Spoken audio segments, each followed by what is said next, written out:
Now a CBS News exclusive, an extraordinarily blunt message from the outgoing Navy Secretary in his first interview since being fired. Richard Spencer was ousted yesterday after going against the President and the Secretary of Defense in the case of Edward Gallagher, a Navy SEAL at the center of a war crimes case. Spencer's last day was today, but David Martin tells us he's not going quietly.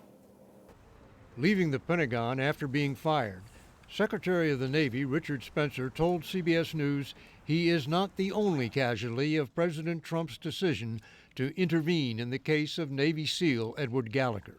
What were the ramifications of intervening in that review process? What message does that send to the troops? Well, what message does it send? That you can get away with things. We have to have good order and discipline. It's the backbone of what we do. President Trump said he stopped the Navy from taking away the Trident pin, which identifies Gallagher as a Navy SEAL, in order to stand up for warriors and the decisions they make on the battlefield. Well, they wanted to take his pin away, and I said, no, you're not going to take it away. He was a great fighter, and we're going to protect our war fighters. I don't think he really understands the full definition of a war fighter. A war fighter is a profession of arms, and a profession of arms has standards that they have to be held to, and they hold themselves to. Gallagher will retire as a SEAL despite being convicted of dishonoring the uniform by posing with the body of a dead ISIS fighter. But Spencer, the Navy's top civilian, is out of a job.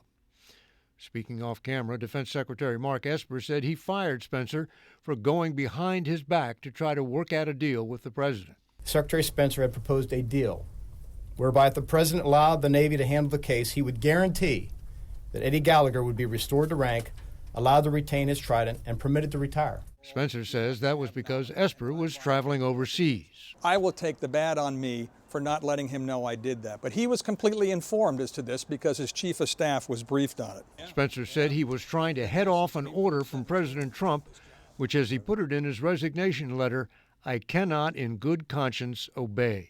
What did you mean? Well, what do I stand for as Secretary of the Navy? Good order and discipline of the United States Navy. That's a prime tenet. This, in fact, erodes that. But what's wrong with following a lawful order from the Commander-in-Chief? Nothing. Everyone should follow a lawful order. That's good order and discipline.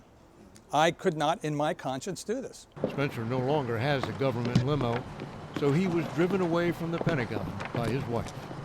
After Spencer's firing was announced, a post appeared on the Edward and Andrea Gallagher Instagram page. It showed a picture of a dumpster fire with a caption that read, "The current state of Navy leadership." Gallagher is set to retire from the Navy this weekend. Nora? David, thank you.